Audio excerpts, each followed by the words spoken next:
Hey everybody, it's Molly with AllEars, and I am here today with an all new video. I am here at the grand opening and dedication of Mickey and Minnie's Runaway Railway. The attraction officially opens on March 4th here at Hollywood Studios, but I'm lucky enough to be a guest of Disney at the special media sneak peek. Now, Mickey and Minnie's Runaway Railway takes place in the Chinese Theater,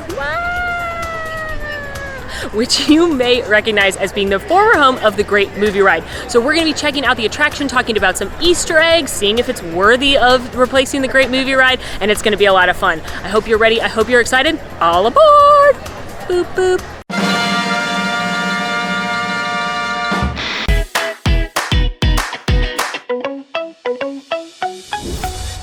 One of the craziest things about Mickey and Minnie's Runaway Railway is that it's the first attraction to feature Mickey and Minnie Mouse. I know. They've been around for over 90 years. They were first drawn in 1928. Disneyland opened in 1955, and still, there's never been a physical ride that stars Mickey and Minnie. They've starred in shows and parades and things like Mickey's PhilharMagic, but yeah, they've never had a physical moving ride, and this is the very first one in the whole wide world to star our favorite mice, which makes it extra special. As a heads up, if you are watching this video, there are going to be spoilers, so if you do not want to know what happens on this attraction, because trust me, it's full of a lot of wacky, crazy surprises, you probably don't want to know what's going to happen. But if you are that kind of person that doesn't want it to be spoiled, don't watch this video anymore. Go ride Mickey and Minnie's Runaway Railway, have a great time, and we'll see you another time. But if you're the kind of person who does want to know what the new attraction's like, you wanted to learn some secrets, some tips, you're not planning on coming anytime soon, then keep viewing, and I'm glad you're here. Mickey and Minnie's Runaway Railway is a family attraction. Everybody can ride it. There's no height requirement, which makes it a lot of fun, and something I think that's needed here in Hollywood Studios because there's so many big thrill rides. Before Mickey and Minnie's, the only attraction everybody could do was Toy Story Midway Mania. Everything else had a height requirement or was like a show. So I do think it's very good to have another family attraction. This is a Fast Pass attraction as well. It is a Tier 1 Fast Pass, so you are going to have to choose between Mickey and Minnie's Runaway Railway, Slinky Dog Dash, and Millennium Falcon Smuggler's Run for your first attraction. And then anything else with Fast Pass is going to be a Tier 2. For me, if you are absolutely in love with the idea of riding Mickey and Minnie's Runaway Railway, I think you should get this. However, if you want to ride Slinky Dog, I'm kind of leaning towards maybe getting Slinky Dog or this. I personally wouldn't do Smuggler's Run because there is single rider, and that one tends to be a little bit faster, but considering this ride hasn't even officially opened yet, I'm not actually sure how it's going to play out. I am going to do an updated Fast Pass challenge here at Hollywood Studios now that the tiers have changed and now that some new attractions have opened, so then we can really see what the better play is. But for now, I think if you want to ride Slinky Dog, still get Slinky Dog. If you ride this, you have no desire to ride Slinky Dog, if you've got people that aren't going to be tall enough, then you want to go for Mickey and Minnie's, but either one's a great choice. The attraction Mickey and Minnie's Runaway Railway starts with you in a pre-show, and you are going to watch a new short. You're here at the Chinese Theater for the premiere of Mickey and Minnie's brand new short, Perfect Picnic. But as things often do, things go awry, and you are blasted into a cartoon, and you actually get put into the cartoon. So you go on a train with Goofy, and you're going to go through several different scenes. You go under the sea, you go into a carnival, you almost get smashed, but of course it all works out in the end, and you do get to have your perfect picnic. But this is a slow-moving train ride with a bunch of crazy effects you're not expecting. Another really cool thing about this attraction is they wrote a brand new song called Nothing Can Stop Us Now as the soundtrack of the attraction, and it was designed by Christopher Willis, who is an Emmy award-winning composer, and he designed this really cute song as kind of a nod to thinking about Disney cartoons and classics. They always have some fun music that goes with it. Even when you think about Steamboat Willie, the first cartoon with Mickey, that synchronized sound when he's whistling, that is what this is kind of a nod to. Speaking of Steamboat Willie, when they were doing the sound effects, they wanted to make sure they did it the old school way, where they actually made the sound effects for this attraction the way they did back in the 20s, 30s, 40s, and so on, as opposed to using digital computerized sounds. And one really special, near and dear to everybody's heart, is the train whistle is actually the same whistle that made the whistle in Steamboat Willie. In the queue right here is a hidden Mickey where the Chinese dragons are making the Mickey, and then if you look up at the light fixtures throughout the queue, you'll see a hidden Mickey there too. And he's in the around of it. There he is again. You'll see him in all the light fixtures.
Thank you for sticking with me.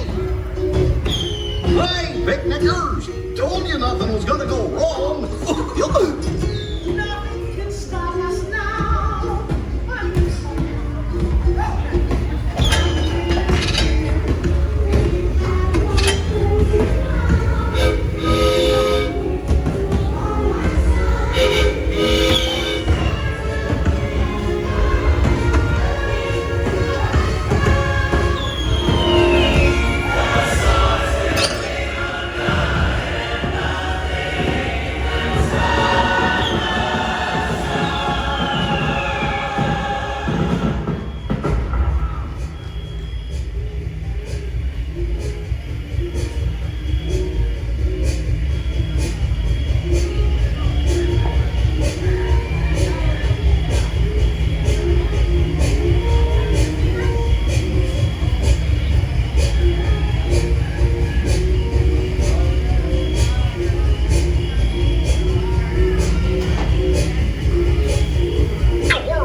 What's this lever do?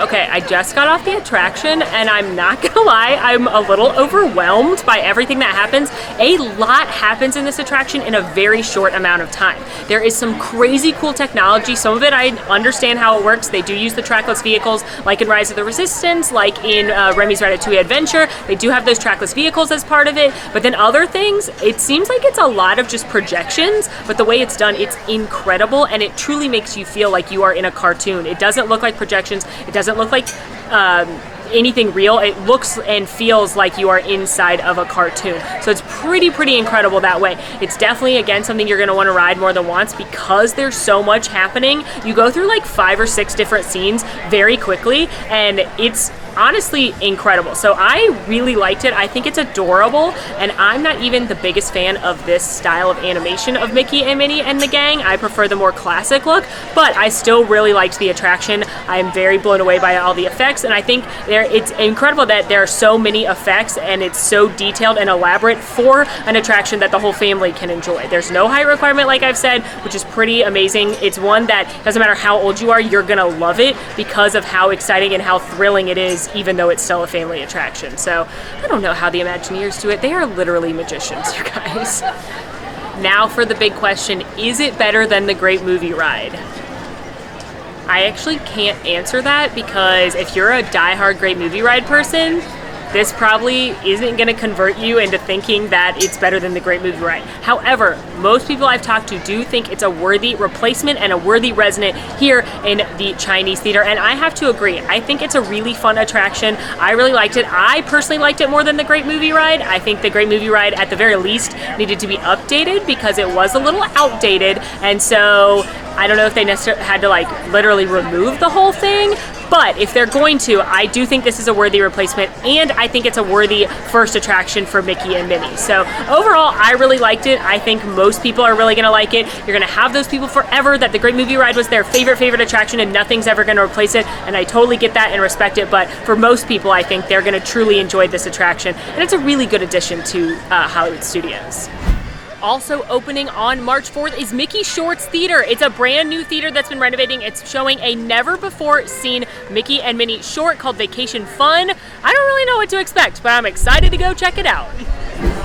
Mickey Shorts Theater was very cute. The cartoon was very cute. Full disclosure, I don't love the animation style that they're using currently for the classic Friends. I haven't watched a lot of the cartoons, but it is funny. There's some definite obvious and not as obvious nods to classic Disney attractions within Vacation Fun. I'm not going to spoil the cartoon for you, but it is really cute, and I definitely think it's needed at Hollywood Studios right now with so much happening here, with so many big attractions like Rise of the Resistance, like Mickey and Minnie's Runaway Railway. You need a few things that don't need a fast pass where you can just go in, sit, have a few minutes, and I think that's what this provides, but in a fun new way. Your kids are gonna laugh, you're gonna laugh at the cartoon, and yeah, it's definitely cute, and I think it's a fun little addition here, and I'm glad they're using this theater for something fun. After you watch the short, there are some photo opportunities out here with scenes from the film that you can come get some cute Insta pics. There's this cute Egyptian scene that you can come get your picture with. Come hold the torch. Watch out for the curse. There's also the panda scene, which was one of my favorite parts, so I'm really excited there's this panda portrait as well. You can also get your picture with the Switzerland postcard, but you're kind of blown away upside down during it. And of course, we're still at Disney, friends, so there's a little bit of merchandise that you can purchase as you exit the theater. In addition to the story of the runaway train that you are on, the Runaway Railway, if you will, you're going to want to look out for a little orange bird named Chubby. And no, he's not the same orange bird that you'll see over at Sunshine Tree Terrace in Magic Kingdom. This is a brand new character designed just for this attraction, and Chubby is a sweet little bird that loves to sing and dance in Run-A-Muck Park, which is the name of the park and the attraction. So you'll see him at the beginning, you'll kind of see him fly through, and you'll see him at the end. And then of course, because he's so adorable, you'll see him on a bunch of the merchandise. So what's fun about this attraction is there's so much to look at and there's so much detail that I guarantee every time you ride it, you're gonna notice something new and different. So the first time you're gonna be watching Mickey and Minnie and Donald and Goofy, you might not even notice Chubby. The second time you're gonna wanna watch Chubby, it's gonna be a lot of fun, and it gives the ride a lot of rewritability, which I think is very important with new attractions. There are some new shirts, like this one of Goofy driving the Runaway Railway. And then these ears are super fun, if I can get them off. These are brand new ears that actually have the little train with Goofy on it, Mickey and Minnie in the bubbles. Those, like I said, are brand new. You've got some kids shirts with scenes from the attraction on there. So you've got the Western scene and the picnic scene and Under the Sea. You've got leggings. A couple more shirts. There's looks like a ladies V-neck, the way that one's cut. Then there's this cute little sweatshirt. I love that one. That's just got the red accented. And then there's this one that says Nothing Can Stop Us Now, the theme song. There's also this blue one. And then there's a whistle that's really cute, like an old school train whistle, toot toot. Also, very neat is they have a new set of designer ears. These are designed by Kevin Rafferty. He's a legendary Imagineer, executive creative director for Imagineering, was one of the leads on this attraction, and he designed some ears for this new amazing attraction, and you can get those. Got some kids shirts here. There's the Nothing Can Stop Us Now brand new wishables, including train conductor Goofy is the one that's out, and then you could also get Mickey, Minnie, Chubby, Daisy, or the train itself. Got another kid's shirt, a tumbler, a choo-choo train toy, another kid's shirt in yellow this time, this hysterical and adorable Daisy tutu dress that I absolutely wish was my size, a plush set of Mickey and Minnie. Whoop! There's Mickey here, and there's Minnie, and she's got Chubby, the little bird guy.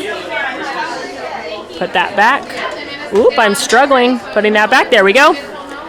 Again, there's that cup. There is a mug. Goofy. Of course, there's a limited release magic band as well. It's got Mickey and Minnie on one side and says Runaway Railway, and then you've got Goofy on the other side. Important question, do I need these?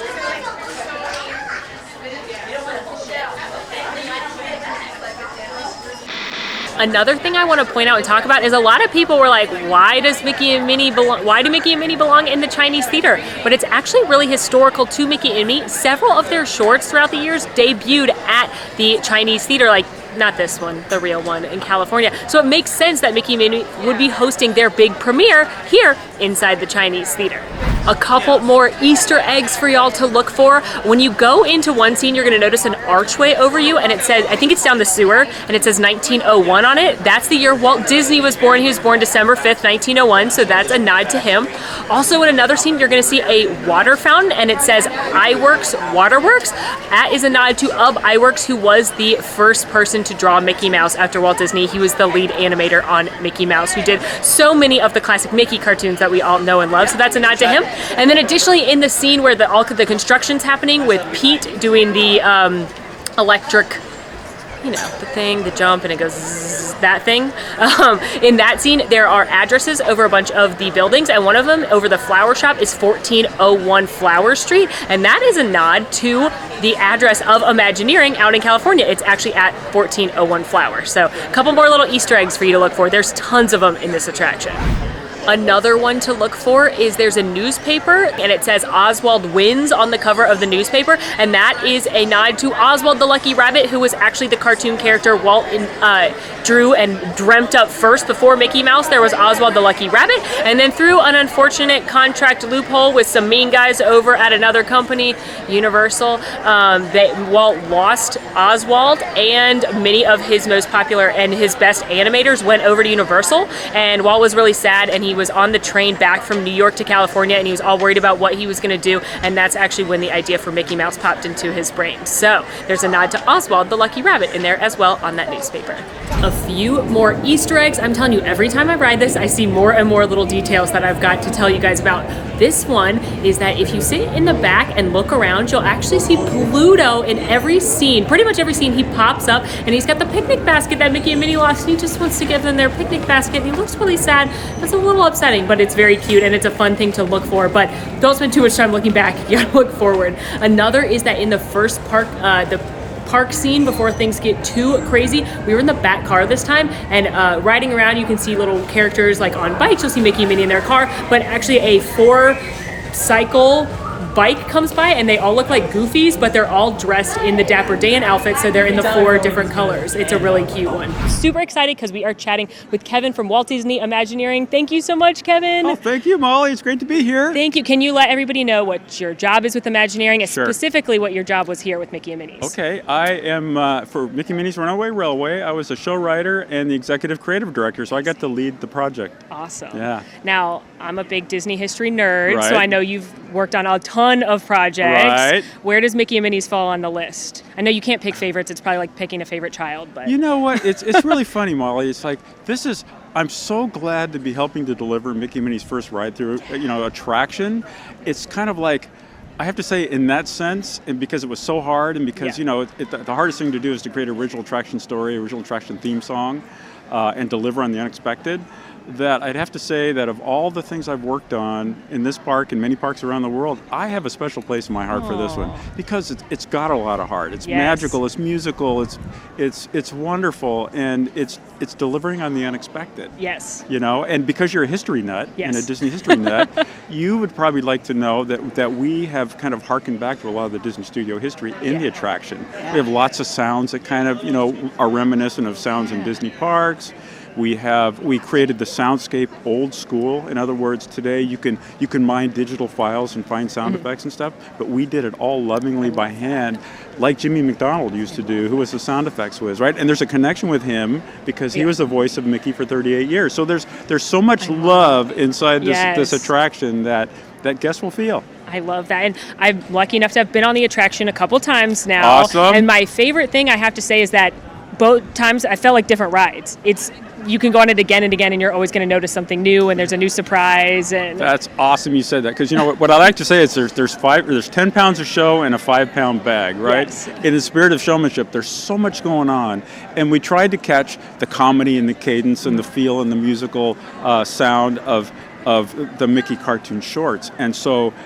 Delivering that in a 3-dimensional world where you get to ride inside a Mickey Mouse cartoon is harder to do than to do it on the flat screen. Yeah. So just the fact that you said that you didn't see everything going through the first time makes me deliriously happy, because that was part of the intent. Perfect. Well, yeah. Amazing job as always. Thank you. You guys are magic as far as I'm concerned. So it's a lot of fun. I know your guests and our viewers are really excited about riding the attraction. Well, thank you. So. And you know what? You guys are the magic, because you come into the attraction, you experience it, you love it, you can feel the love that the Imagineering team put into it, and it's just joy. I mean, how great is it to create something that just makes people happy from the time they step in the front door till the time they leave, right? I totally agree. I had a smile on my face the whole time. Oh, So it that's was a what it's all wonderful about. attraction, and I'm really excited. Thanks, that it's Molly. here. Yeah, thank and you I love so much. I love your ears. Thank you so much. I have far too many pairs. Thank you so much for chatting with us, Kevin. My pleasure. And I've got some very special friends here to chat about a big part of the attraction, the music. Can you guys introduce yourselves? Yeah, absolutely. I'm Christopher Willis, and I wrote the music to Mickey and Minnie's Runaway Railway. And I'm Sharita Carter. I'm the creative producer for Mickey and Minnie's Runaway Railway. I have to say, I've had the honor and the pleasure of writing it several times so far, and I Excellent. absolutely love it. Great. And I've been singing the song all day long. Very good. I'll just be walking down the park like, nothing can stop us now. Oh, I love it. So, She's got it. Was that intentional when you wrote the song? You wanted it to be like a fun little earworm that everyone's going to know all the words to and sing along to? Well, personally, I don't know how you write a song intending for it to be an earworm. So really, the job was sort of simpler in a way, wasn't it? Yes. The story was paramount. The story was what came first, and the thing about cartoons is people will burst into song all the time, and you don't really question it.